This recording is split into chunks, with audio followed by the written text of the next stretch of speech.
The knocking came from underground. Faint, desperate, almost like a heartbeat trying to escape the earth itself.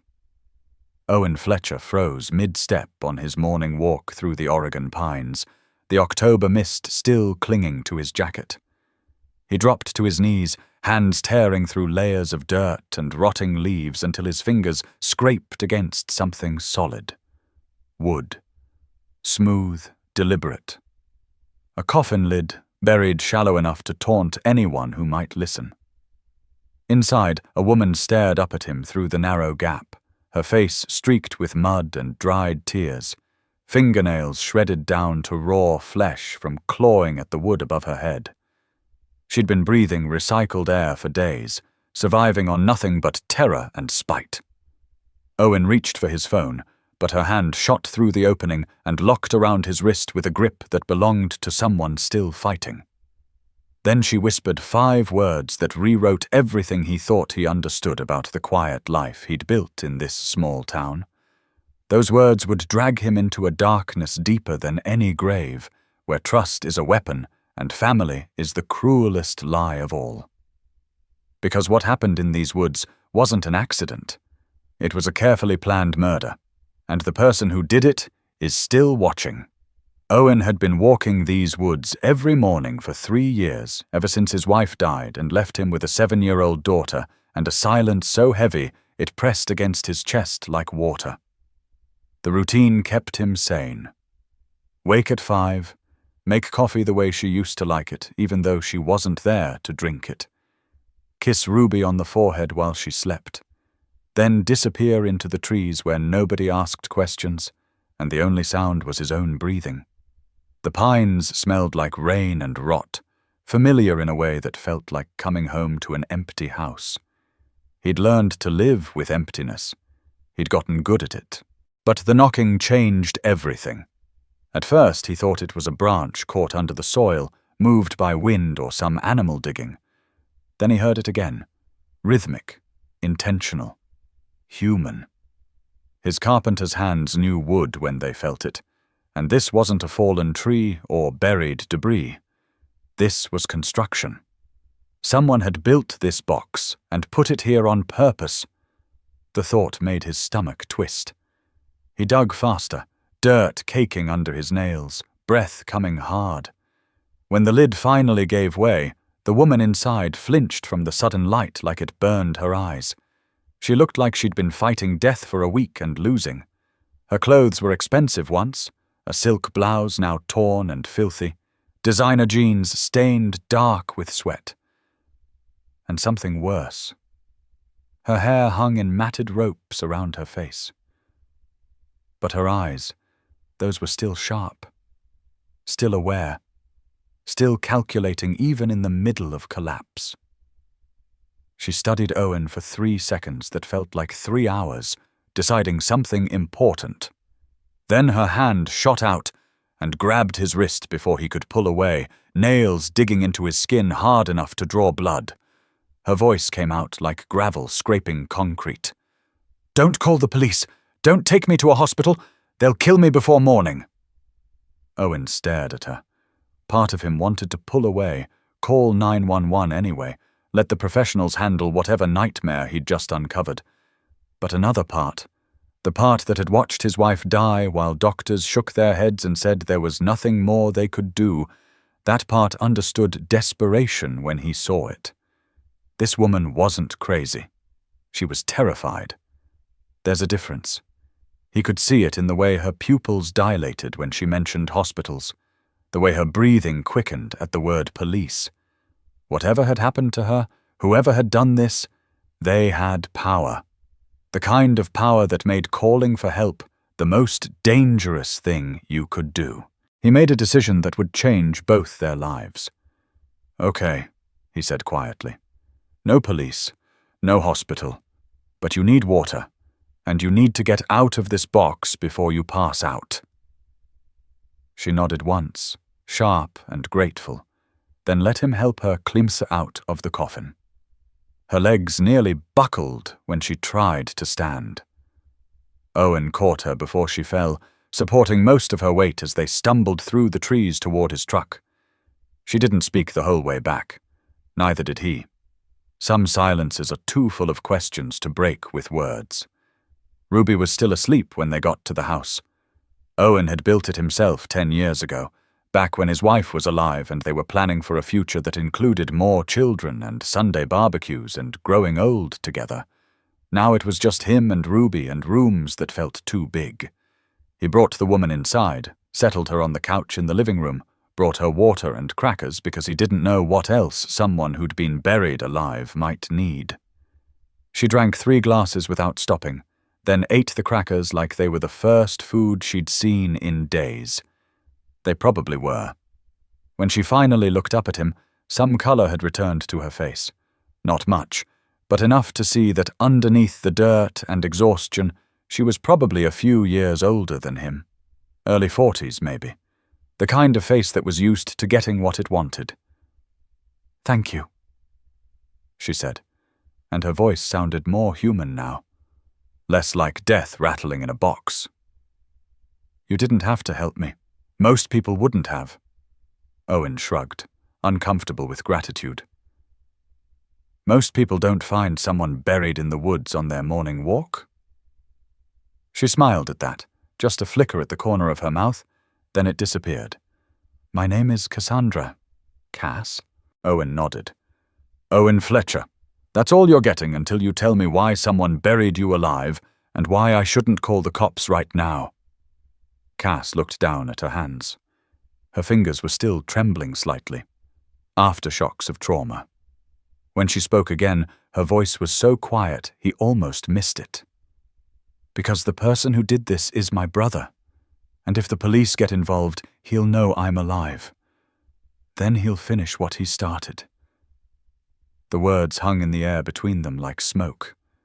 Owen had questions, about 1,000 of them.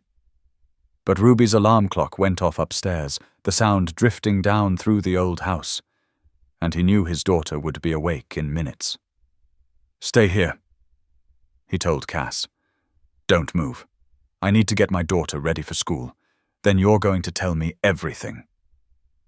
Ruby came downstairs 10 minutes later in her favorite purple sweater and mismatched socks, hair sticking up in directions that defied physics. She froze when she saw the stranger on their couch. "Daddy, who is that?"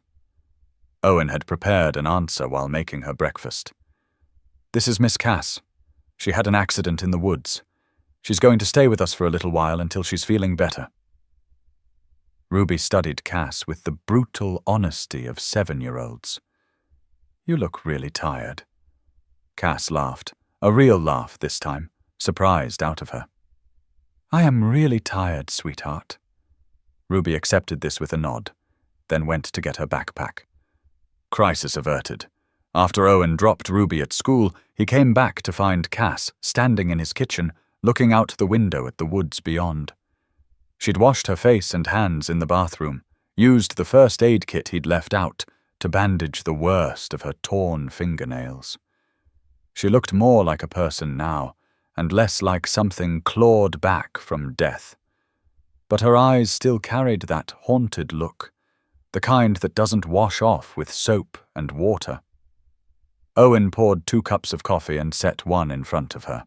"Talk," he said simply. Cass wrapped both hands around the mug like she was trying to absorb its warmth. "I'm the CEO of Whitmore Properties. Real estate development, $2.3 billion in assets. My father died 8 months ago and left me 70% of the company. My older brother Damien got 30%. She paused, took a sip of coffee. He thought he deserved more. Thought being the oldest son meant something. But Dad knew Damien was lazy. Entitled. I'm the one who built the company into what it is today. Dad was just making it official." Owen listened without interrupting. This was starting to sound like something out of a movie, not real life in a small Oregon town. 3 months ago, I found discrepancies in our accounts. Cass continued. $80 million missing over 5 years, all of it traced back to Damien's projects. He wasn't just stealing, he was laundering money through fake contractors, inflating costs, pocketing the difference. I confronted him, told him I was going to the board, to the FBI, He begged me not to, said he'd pay it back. I gave him 2 weeks. Her jaw tightened. Instead, he tried to kill me.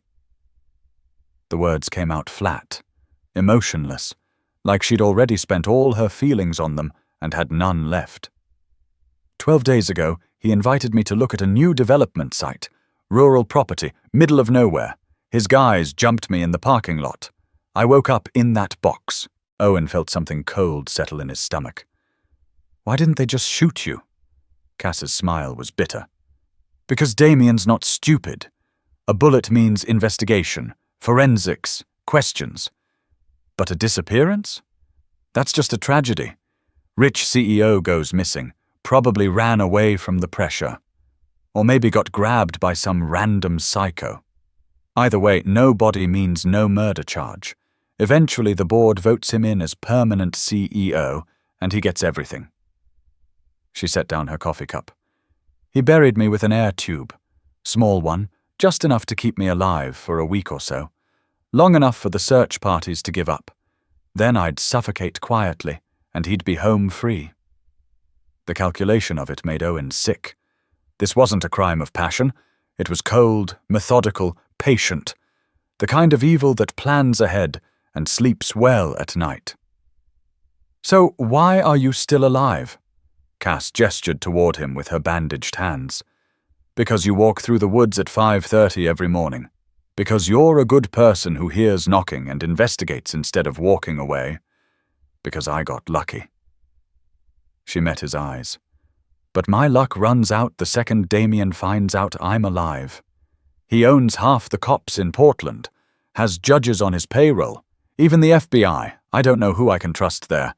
If I surface now, without proof, I'm dead within 24 hours.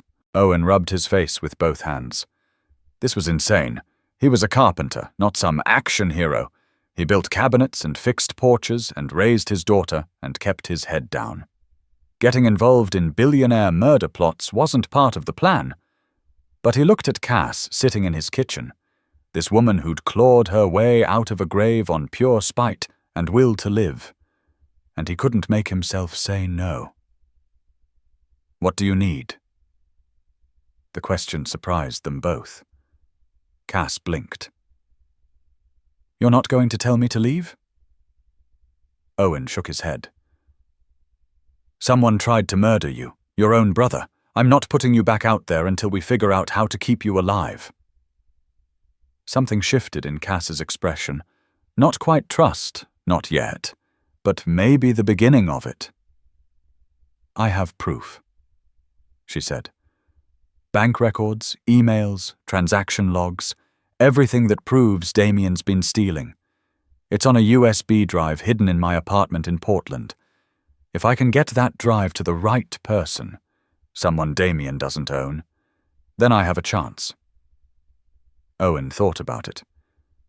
Do you know anyone you can trust? Anyone at all? Cass was quiet for a long moment. There's an FBI agent, Hollis Grant. He's been investigating corporate fraud in the Pacific Northwest for years. Damien's name came up in connection with another case 6 months ago, but they didn't have enough to move forward. If I can get him the drive, he'll know what to do with it. They spent the next hour planning. Cass's apartment was being watched. That much was certain. Damien would have people there around the clock in case she somehow survived. But Cass knew her own security system, knew the building's blind spots. With the right timing and the right help, they might be able to get in and out without being spotted.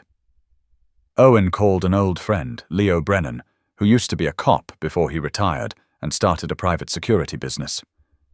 If anyone could help them pull this off, it was Leo.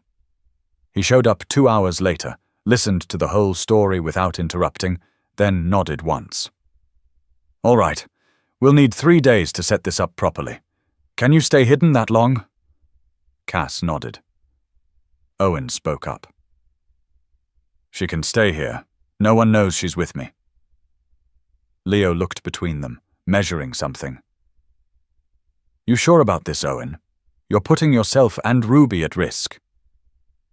Owen thought about Ruby, about her mother, about all the times he'd played it safe and followed the rules and trusted the system to do the right thing. "I'm sure," he said. And he was.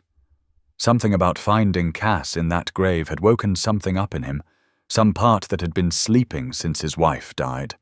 Purpose, maybe. Or just anger at the kind of people who thought money meant they could bury their problems and walk away. The next 2 days passed in careful routine. Owen took Ruby to school each morning, worked in his shop in the afternoons, kept everything looking normal from the outside. Cass stayed inside, out of sight, slowly recovering her strength. She was restless, unused to being trapped, unused to depending on anyone. But she was also smart enough to know that showing her face was suicide. So she stayed. And slowly something strange happened. She and Ruby started talking. Just little conversations at first, about drawings and favorite colors and what it's like to miss someone who's gone. Cass told Ruby about losing her mother young, about building walls so high nobody could climb them. Ruby told Cass about her mom, about how Daddy still set out 2 coffee cups every morning even though one stayed empty. Owen watched them from the doorway of his workshop and felt something crack open in his chest. He'd been so focused on survival, on getting through each day, that he'd forgotten what it felt like to let someone new into their small, broken family.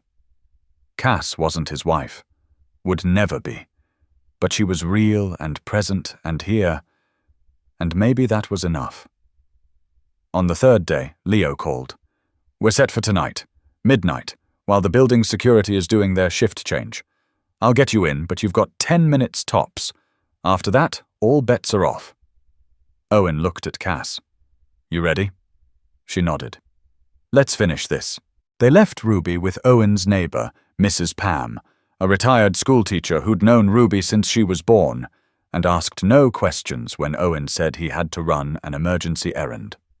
Then they drove 2 hours to Portland in Owen's truck, Leo following in his own car.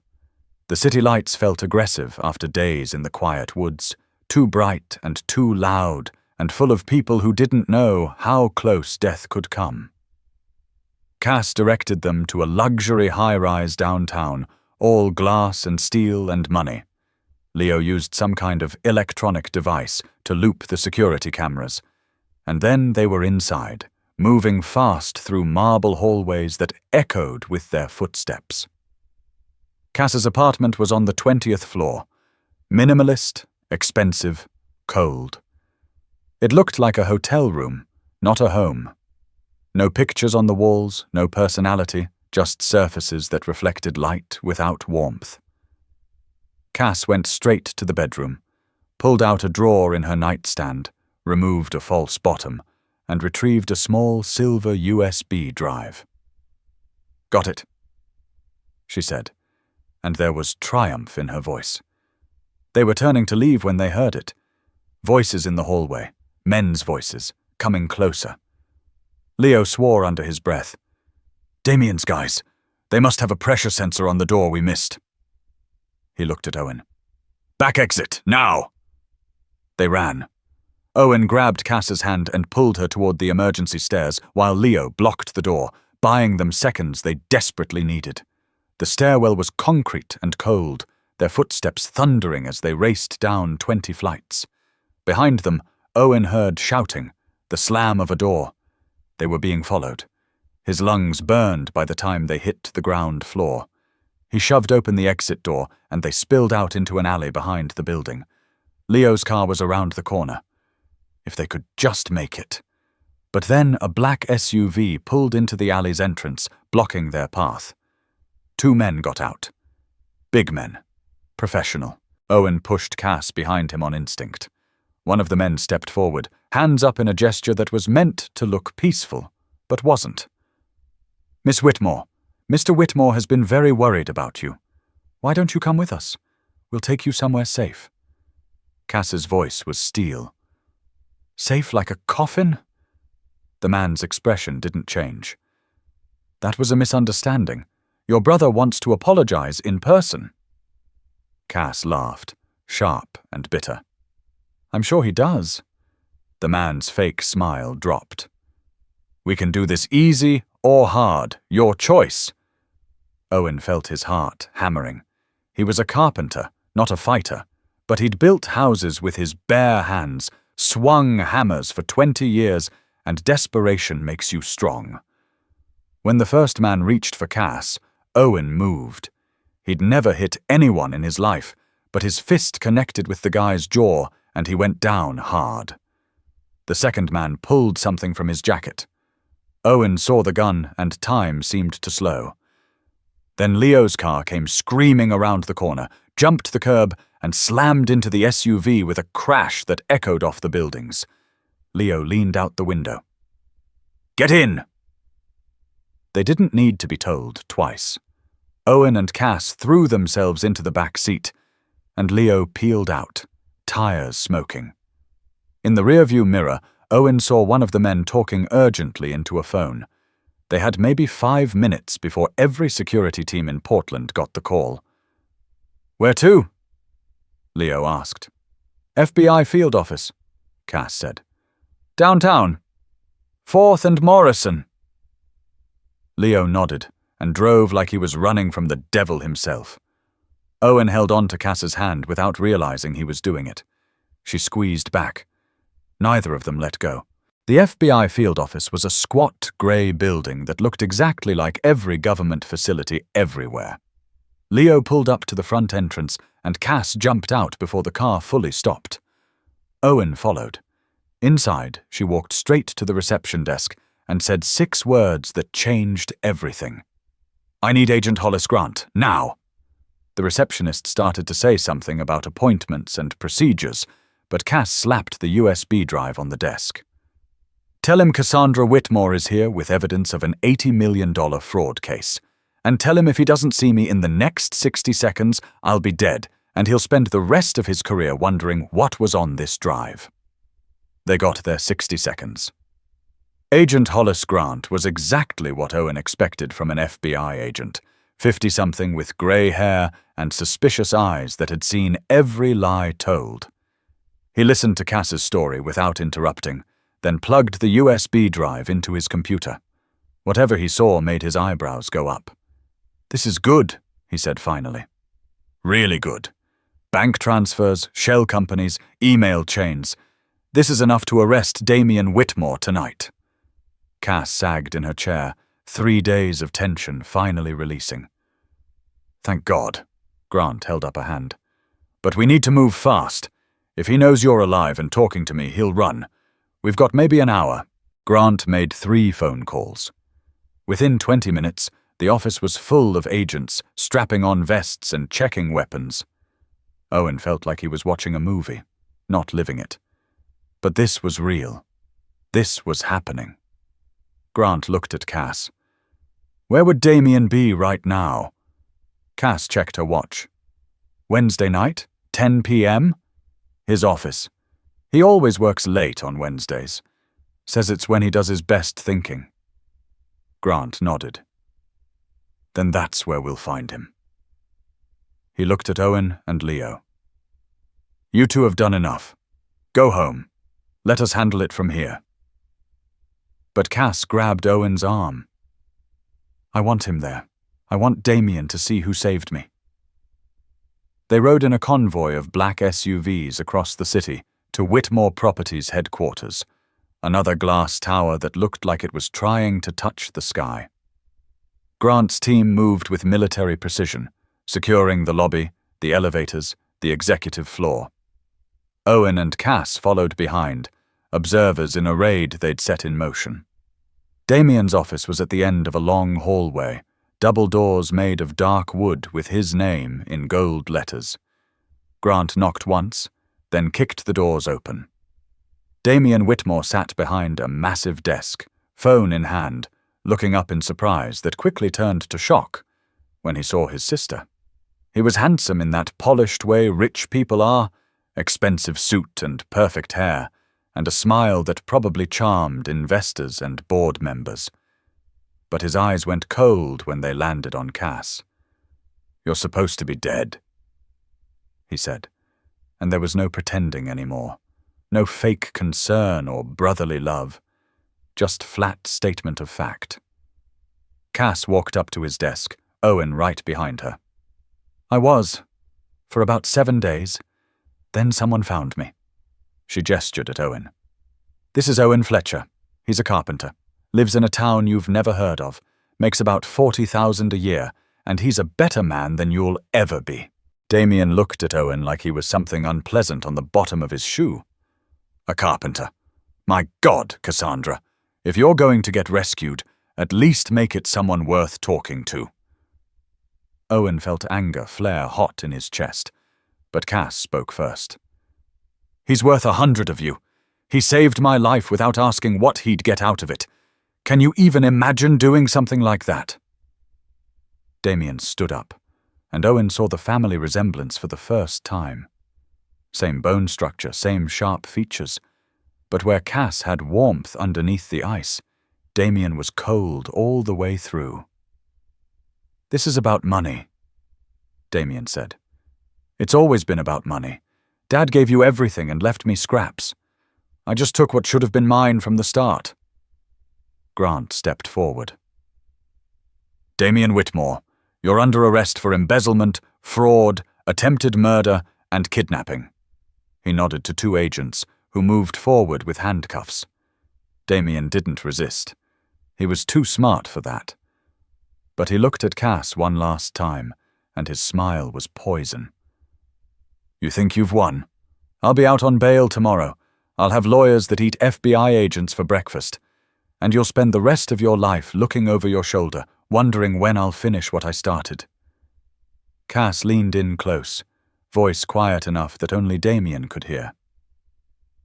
You're going to prison, Damien, and when you get there, I want you to remember something. You buried me alive, and I still beat you. What does that say about how weak you really are? They took him away. Owen watched the elevator doors close on Damien's face, still wearing that poisonous smile, and felt exhausted down to his bones. The adrenaline was wearing off, leaving behind the shakes and the knowledge of how close they'd all come to dying tonight. Cass stood next to him, staring at the closed elevator doors like she was trying to convince herself it was really over. You okay? Owen asked quietly. She shook her head. No, but I will be. She looked at him. Thanks to you. Owen didn't know what to say to that, so he just nodded. The next few hours were a blur of statements and paperwork, and FBI agents asking the same questions 17 different ways. It was almost 3 a.m. when they finally let Owen, Cass, and Leo leave. They drove back to Ridgemont in silence, exhaustion making conversation impossible. Owen picked up Ruby from Mrs. Pam's house, carried his sleeping daughter to his truck, buckled her in with practiced hands. Cass sat in the passenger seat, staring out at the dark woods rolling past. What happens now? Owen asked. Cass was quiet for a long moment. I testify. Damien goes to trial. With the evidence on that USB and my testimony, he'll be lucky to see daylight before he's 70. And after that? Cass looked at him, and in the dashboard lights, her face looked younger, softer. I don't know. For the first time in my life, I have no idea what comes next. Owen understood that feeling. He'd lived it for 3 years. That's not always a bad thing, he said. Sometimes not knowing is the only way to start over. She smiled. Is that what you did? Started over? Owen glanced in the rearview mirror at Ruby, still asleep in her car seat. I'm trying to. Some days are better than others. They drove the rest of the way in comfortable silence. The next 2 weeks were chaos. Damien's arrest made national news. CEO charged with attempted murder of his sister. Billionaire family torn apart by greed. The media camped outside the Whitmore Properties building, outside Damien's mansion, outside the courthouse. Cass handled it all with a calm that impressed Owen. She gave one interview, brief and factual, then retreated from the spotlight. Let her lawyers do the talking. She stayed in Ridgemont during that time, renting a small cabin on the edge of town. She said it was temporary, just until the worst of the media storm passed. But Owen noticed she didn't seem in a hurry to leave. She came over for dinner sometimes, helped Ruby with her homework, learned to cook badly, which made Ruby laugh herself breathless. Owen caught himself looking forward to her knock on the door, the way she made his too-quiet house feel full again. It wasn't romance, not exactly. More like two broken people learning how to be whole in the same space. One night, after Ruby went to bed, Cass and Owen sat on his porch with coffee, watching the moon rise over the pines. "I've been thinking," Cass said, "about what happens after the trial." Owen waited. "I'm going to sell most of my shares in the company, keep enough to have a voice on the board, but step back from day-to-day operations. I've spent 20 years building an empire, and for what? So my brother could try to kill me for it?" She set down her coffee cup. "I want to do something that matters. Start a foundation, maybe. Help women who've been victimized by family members, give them resources to fight back, to rebuild." Owen thought about it. That sounds like it would matter. To a lot of people. Cass nodded. "What about you? What do you want?" The question caught Owen off guard. No one had asked him that in years. What did he want? For Ruby to grow up happy, to wake up without that weight on his chest, to stop setting out 2 coffee cups, to live instead of just surviving. "I want to stop being afraid," he said quietly. "Afraid of moving forward. Afraid of letting people in." Cass reached over and took his hand. "Me too." They sat like that for a while, holding hands on a porch in a small Oregon town. 2 people who'd found each other in the worst possible way, and somehow made it something good. The trial happened in spring. Owen and Ruby sat in the courtroom while Cass testified, steady and clear, about everything Damien had done. The defense tried to paint her as vindictive, as someone who'd fabricated evidence out of sibling rivalry. But the bank records didn't lie. The emails didn't lie. The coffin the police had dug up from the woods didn't lie. The jury came back in 4 hours, guilty on all counts. Damien showed no emotion as they read the verdict, just sat there with his lawyer, stone-faced, while they sentenced him to 30 years. Outside the courthouse, reporters swarmed Cass with questions. She answered exactly one. "My brother tried to kill me because he thought I was weak, because he thought money was the only thing that mattered. He was wrong on both counts." Then she walked away, Owen and Ruby on either side of her, and didn't look back. That summer, Cass bought the cabin she'd been renting, made it permanent. She hired Owen to help renovate it, turning it from a basic rental into something that felt like home. They worked side by side, Ruby playing in the yard while they installed new cabinets and repainted walls and fixed the porch steps. It was good work, honest work, the kind that left you tired in a satisfying way at the end of the day. One evening in August, they finished the last coat of paint on the living room and stepped back to admire it. The walls were a warm cream color that caught the late sunlight and made the whole space glow. Ruby ran in from outside, grass-stained and happy. "Aunt Cass, can we have dinner here tonight? Please?" Cass looked at Owen, a question in her eyes. He nodded. They ordered pizza and ate it sitting on the floor of the empty living room while Ruby told them about a frog she'd found by the creek. It was ordinary and perfect. After Ruby fell asleep curled up on the couch, Owen and Cass sat on the porch steps watching fireflies drift through the darkness. "Thank you," Cass said quietly. "For everything. For saving my life. For giving me a place to heal. For not asking questions." Owen shook his head. I'm the one who should be thanking you. You woke me up. Made me remember what it feels like to be alive instead of just going through motions. Cass leaned her head on his shoulder, easy and natural. We saved each other then. Owen thought about the morning he'd heard knocking from underground, about the choice he'd made to investigate instead of walking away, about all the ways one decision could change 2 lives. Yeah, he said. I guess we did. They sat in comfortable silence while the stars came out one by one over the Oregon pines. Ruby started 3rd grade that fall. Cass launched her foundation, working from her cabin office, helping women escape dangerous families and start over somewhere safe. Owen kept building things with his hands, kept walking in the woods every morning, but now the silence felt peaceful instead of suffocating. And sometimes, more often as the months passed, Cass walked with him. They didn't talk much on those walks. Didn't need to. They'd been through the kind of thing that strips away the need for small talk and leaves only what's real. 1 year after Owen found Cass buried in the woods, they stood in that same spot together.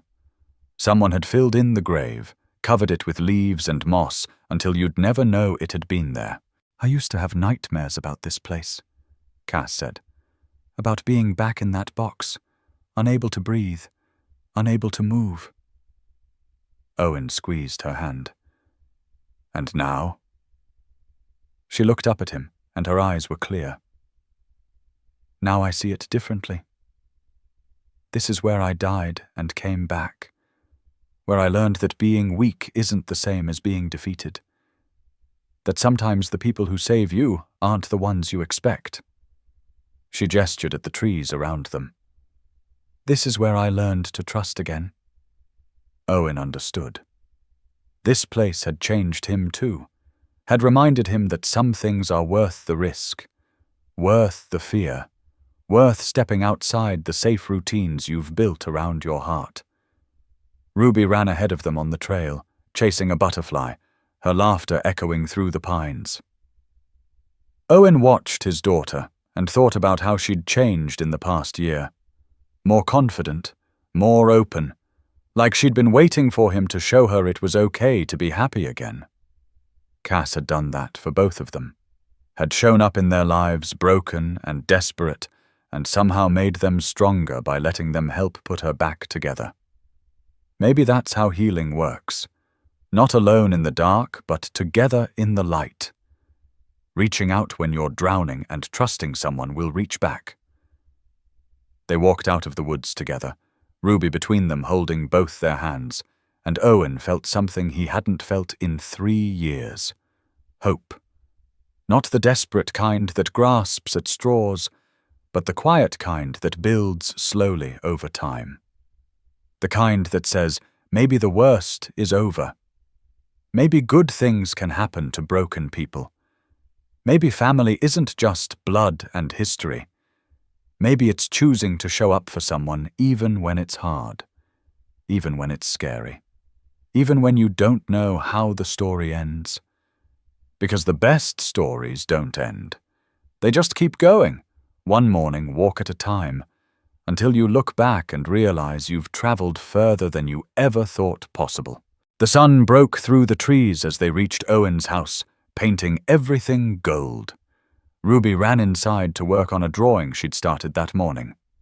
Owen and Cass stood in the yard, neither quite ready to let go of the moment. You know what I realized? Cass said. What? Owen asked. She smiled. That being saved isn't a weakness. It's just what we do for each other. You saved me from that grave. I saved you from drowning in grief. Ruby saved us both by reminding us what matters. She turned to face him fully. We're all just broken people trying to fix each other. And somehow that's enough. Owen pulled her into a hug, and she wrapped her arms around him like she was holding on to something precious. They stood like that while the morning turned to afternoon, 2 people who'd found each other in the darkness and chosen to walk into the light together. Inside, Ruby started singing, off-key and enthusiastic, and they both laughed.